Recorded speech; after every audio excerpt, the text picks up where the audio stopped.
Bismillahirrahmanirrahim. Assalamualaikum warahmatullahi wabarakatuh. Alhamdulillahi anzala sakinata fi qulubil mu'minin liyazdadu imanan ma'a imanihim. Asyhadu an la ilaha illallah wahdahu la syarikalah wa asyhadu anna Muhammadan abduhu wa rasuluh alladzi la nabiyya ba'da. Hadirin pemirsa TV One yang dirahmati Allah Subhanahu wa taala. Pada kesempatan sebelumnya telah kita bahas mengenai jenis-jenis transaksi yang dilarang atau disebut dengan transaksi yang batil. Bahwasanya Allah Subhanahu wa taala melarang kita untuk melakukan kegiatan transaksi yang di dalamnya mengandung kebatilan seperti riba tadi, gharar, maisir, dan darar. Transaksi yang haram atau transaksi yang batil, ya, kata para ulama bahwasanya harta haram itu dibagi menjadi dua. Yang pertama ada haram li zatihi, haram dari segi esensinya, zatnya haram. Misalnya khamr, ya, sebagaimana sudah dibahas pada pertemuan sebelumnya bahwasanya sesungguhnya khamar, judi, ya, berhala dan mengundi nasib merupakan bentuk keburukan, bentuk kekotoran. Kenapa? Karena merupakan amalan-amalan syaitan. Ya, fajtanibuhu kata Allah, jauhi, tinggalkan khamar, judi. Nah, khamar itu secara esensinya, secara zatnya haram. Ya. Kullu muskirin khamar. Apa khamar? Setiap sesuatu yang dapat memabukkan maka adalah khamar, kata Nabi. Wa kullu khamri haram. Dan setiap khamar itu atau sesuatu yang memabukkan itu apa? Hukumnya haram. Kemudian juga kalau kita melihat di dalam Al-Qur'an, ya, innama harrama 'alaikumul maitata wad-dama wa lahmal khinziri wa ma uhilla bihi li ghairillah. Ya. Bahwasanya sesungguhnya, ya, innama harrama 'alaikum maitata, Allah telah haramkan kepada kalian bangkai, wadam, darah yang mengalir, walahmal khinzir, daging babi, wama uhilla bihi li ghairillah, setiap sembelihan yang tujuannya bukan untuk taqarrub ilallah, bukan untuk beribadah kepada Allah, ya, maka itu maksudnya adalah harta haram dari segi zat atau esensinya. Tapi juga ada harta haram yang merupakan dari segi liiktisabi atau proses atau cara memperoleh harta tersebut. Ya. Jadi haram itu bukan hanya dari segi zatnya saja, ya, tapi juga ada dari segi proses. Boleh jadi ada orang yang mengkonsumsi zatnya halal, misalnya makanan itu halal, minumannya halal, tapi cara memperoleh makanan dan minuman tersebut diperoleh dari jalan yang tidak dibenarkan, ya, min ghairi masyru'in.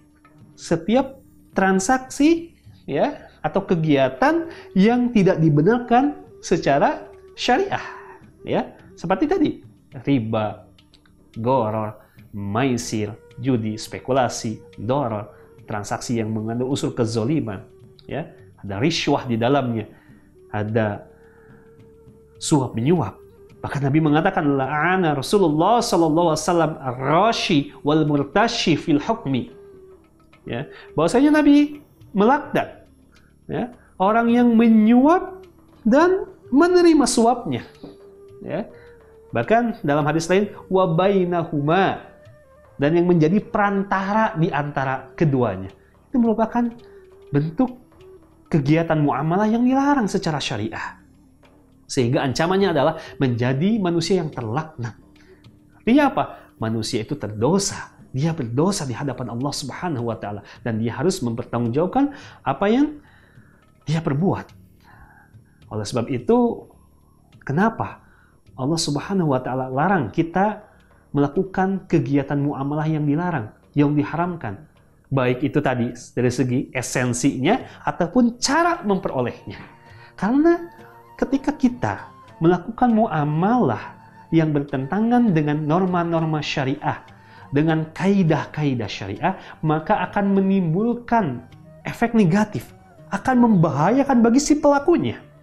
Apa saja hal-hal yang dapat membahayakan bagi orang-orang yang dia melakukan transaksi yang diharamkan atau mengkonsumsi produk-produk yang diharamkan? Yang pertama, bahwasanya implikasi hukum dari orang-orang yang dia melakukan transaksi yang diharamkan adalah seakan-akan seperti dia menjerumuskan dirinya ke dalam lubang kebinasaan. Makanya tadi, pada pertemuan sebelumnya, ketika Allah menjelaskan tentang larangan memakan harta sesama kalian dengan cara yang batil, Allah tutup dengan kalimatnya, wala taqtulu anfusakum, kata Allah. Jangan kalian membinasakan diri kalian.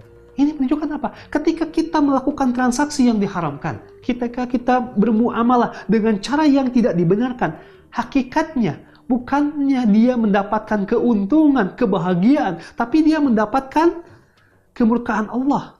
Karena seperti dia menjerumuskan dirinya ke dalam lubang kebinasaan.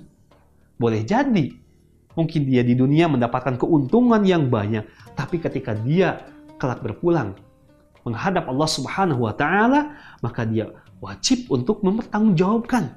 Kenapa? Karena dia sudah melanggar kaidah-kaidah dalam bermuamalah. Ini menunjukkan bahwasanya dampak pertama yang dapat dirasakan bahwasanya seperti orang yang dia menjerumuskan dirinya ke dalam lubang kebinasaan.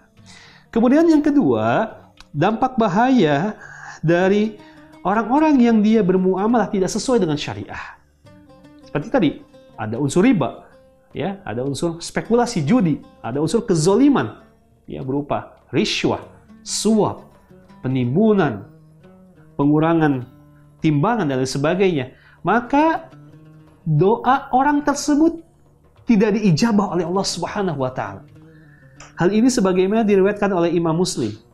Tatkala ada seorang laki-laki yang dia pulang dari sebuah perjalanan yang sangat jauh, ya, dalam keadaan posisi pakaiannya compang-camping, ya, yamudu yadaihi ila sama. Orang tersebut mengangkat kedua tangannya ke langit. Ini isyarat orang sedang berdoa pada Allah. Jadi ada seseorang yang dia pulang dari sebuah safar, dari sebuah perjalanan, ya. Menurut sebagian ulama, ya, dia adalah orang yang sedang atau pulang dari perjalanan untuk melakukan ketaatan, ya. Makanya dia mengangkat kedua tangannya untuk berdoa pada Allah. Ya Rabbi, ya Rabbi, wahai Allah, kenapa doa-doa yang aku panjatkan tidak kunjung kau ijabah? Ya, bukankah aku adalah orang-orang yang selalu melakukan amal soleh? Ya, mungkin boleh jadi ibadahnya luar biasa, ya, sholatnya luar biasa, gitu kan, saumnya luar biasa, hajinya, umrohnya luar biasa. Dia berdoa kepada Allah, tapi doanya tidak kunjung diijabah. Lantas Nabi mengatakan pada orang tersebut,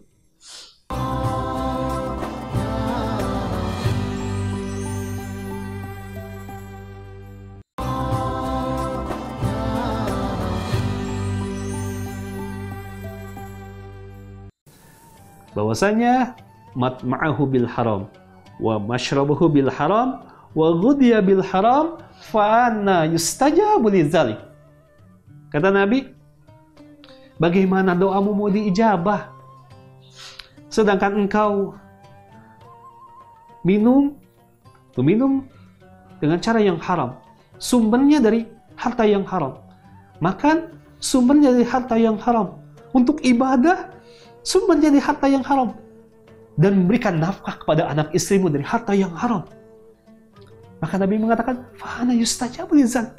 Bagaimana doa itu mau dikabulkan?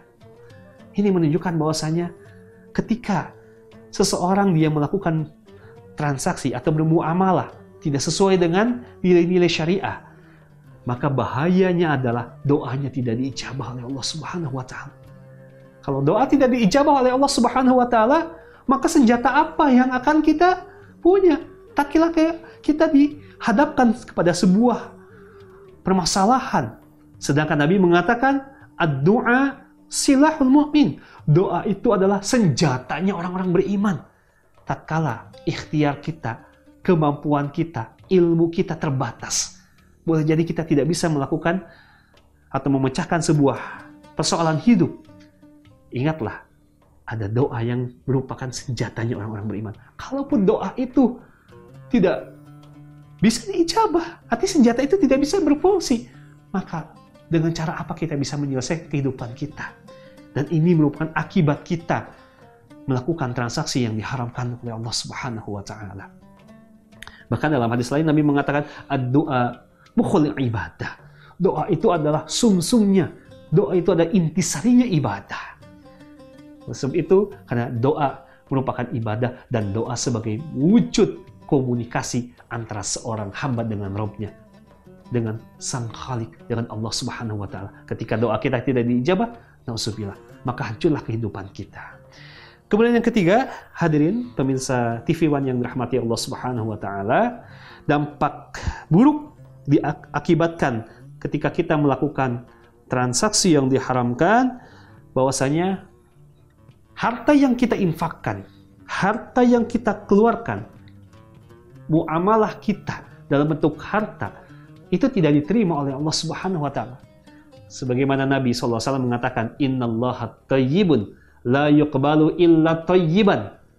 Allah itu indah dan Allah tidak menerima kecuali dengan cara yang baik. Allah itu baik dan Allah itu hanya menerima hal-hal yang baik. Oleh sebab itu, tatkala seseorang yang dia banyak berbagi, banyak memberi, banyak berinfak, berwakaf, bersedekah, tapi dari harta yang haram, hasil riba, hasil judi, hasil menipu orang, harta-harta yang merupakan harta-harta haram, dia infakkan, dia berbagi, dia gunakan untuk ibadah, dia gunakan untuk amal soleh, maka kata Nabi, tidak akan diterima oleh Allah Subhanahu wa Ta'ala.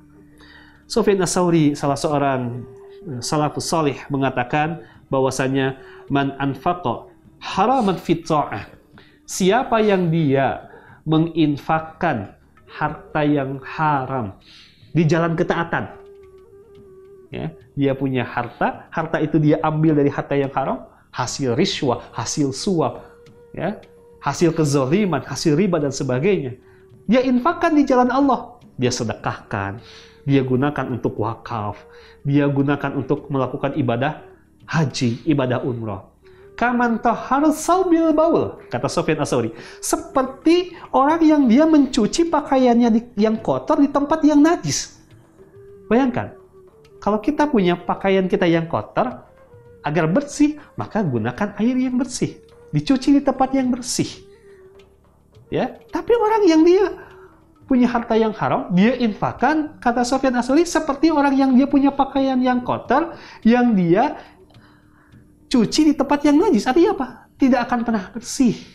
Ini menunjukkan bahwa kalau kita ingin berbagi, ya, kita ingin beramal soleh, maka sumbernya harus dari harta yang halal, harus dari harta yang bersih, agar diterima oleh Allah Subhanahu wa Ta'ala.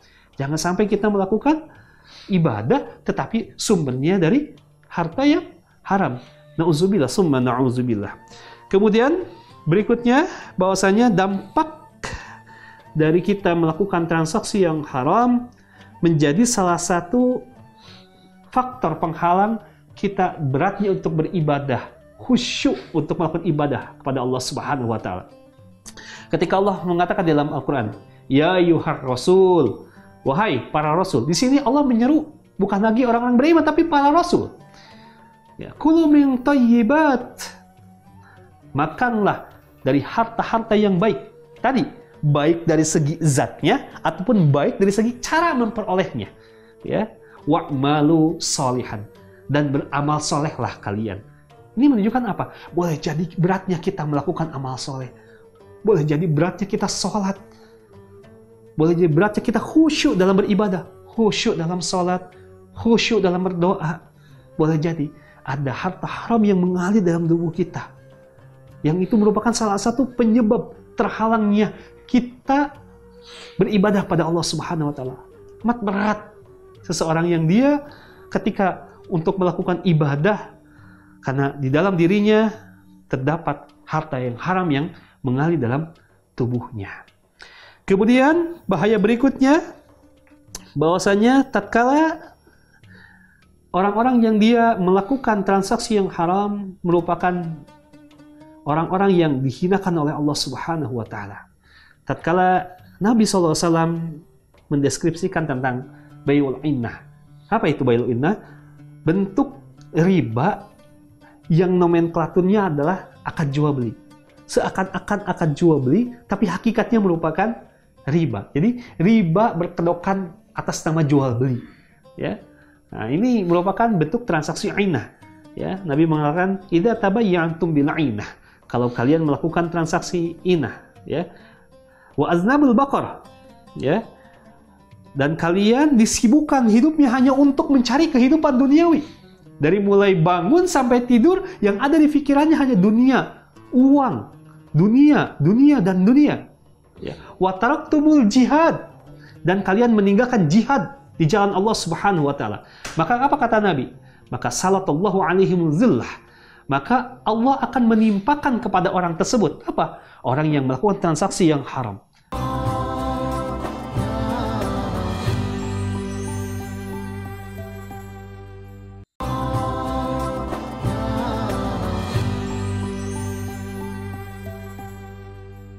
Ya. Kemudian dia hidupnya dihabiskan untuk duniawi. Hari-harinya hanya memprioritaskan duniawi.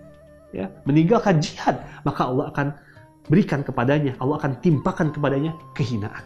Boleh jadi sekilas, ya, dalam kacamata dunia kita melihat dia adalah orang-orang yang sukses. Ya. Rumahnya rumah yang mewah, kendaraan-kendaraan yang mewah, berpakaian-pakaian yang mewah, serba mewah, tapi hakikatnya dia merupakan orang-orang yang dihinakan. Tatkala apa? Seluruh kemewahan itu bersumber dari harta yang haram. Artinya apa?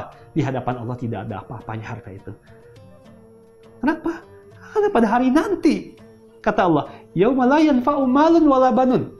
Pada suatu hari di mana harta yang kita tumpuk-tumpuk ketika di dunia, yang kita menghalalkan segala cara untuk mendapatkan harta itu.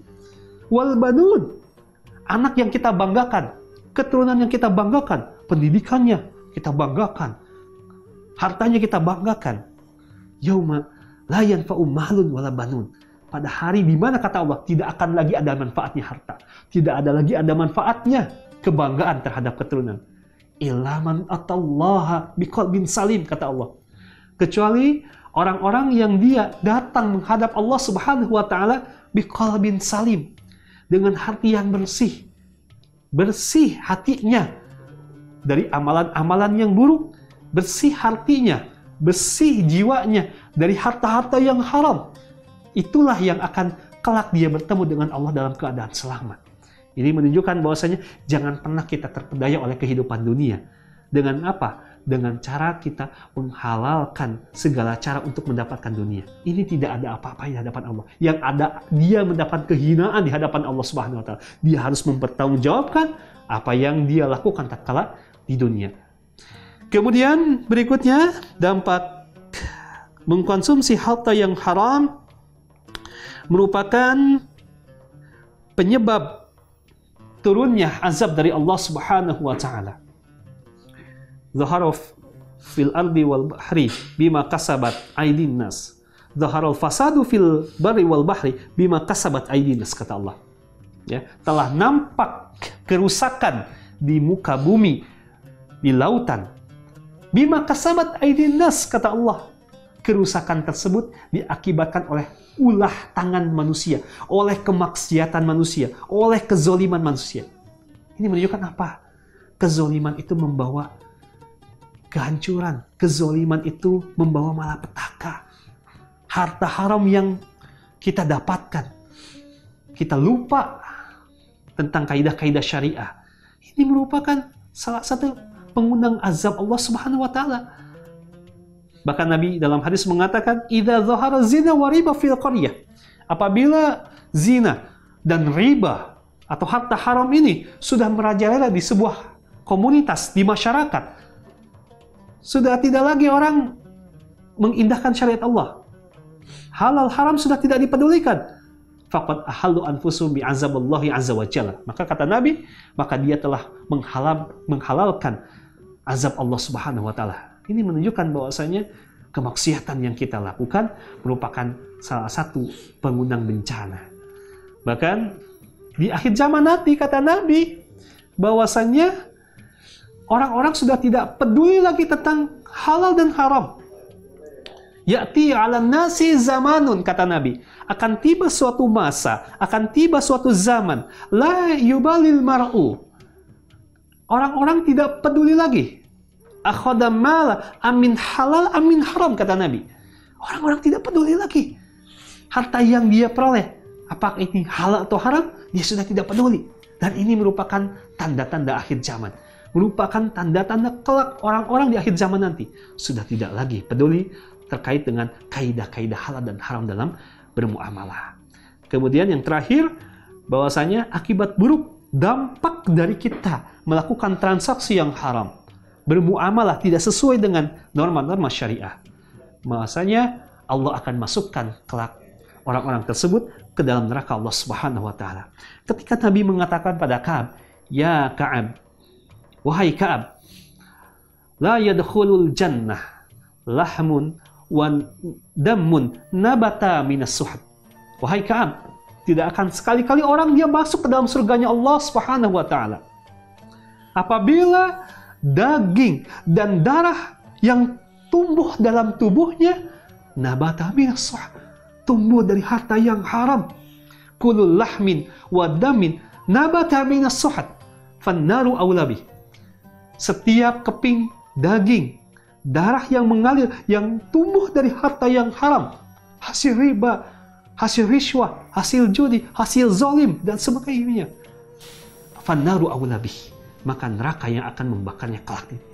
Ini menunjukkan bahwasanya hati-hati ketika kita melakukan transaksi muamalah yang haram, yang tidak mengindahkan norma-norma syariah Allah, tidak lagi peduli tentang halal haram, maka banyak dampak-dampak buruk yang dapat ditimbulkan dan merupakan sebab di mana orang tersebut dapat kehinaan dan azab dari Allah Subhanahu wa taala, dan kelak dia akan dimasukkan dalam neraka Allah Subhanahu wa taala.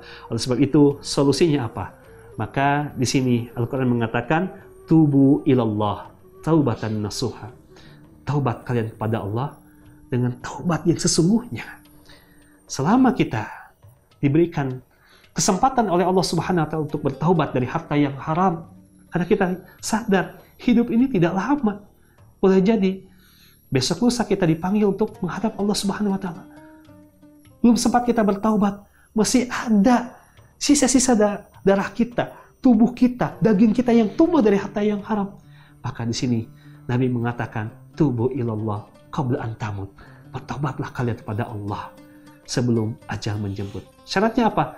Malam yugorkir, sebelum ajal menjemput. Maka di sini merupakan kesempatan untuk kita bertobat, kembali kepada Allah Subhanahu wa taala, berjanji, bertekad tidak akan mengulangi lagi transaksi-transaksi yang haram, dan melakukan recovery, upaya perbaikan dengan cara apa? Banyak-banyak melakukan amal-amal soleh yang wajib konsisten dilakukan dan yang sunnah diperbanyak. Inilah sebagai solusi agar kita terhindar dari kehinaan, azab Allah, dan nerakanya Allah dengan cara kita bertobat pada Allah Subhanahu wa taala dari setiap kegiatan muamalah kita yang bertentangan dengan prinsip syariah. Mudah-mudahan setiap langkah yang kita lakukan untuk kita bermuamalah mendapatkan keberkahan dari Allah Subhanahu wa taala dan dicatat sebagai amal soleh oleh Allah Subhanahu wa taala. Demikian yang dapat saya sampaikan. Aqulu qouli hadza wa astaghfirullah li wa lakum. Assalamualaikum warahmatullahi wabarakatuh.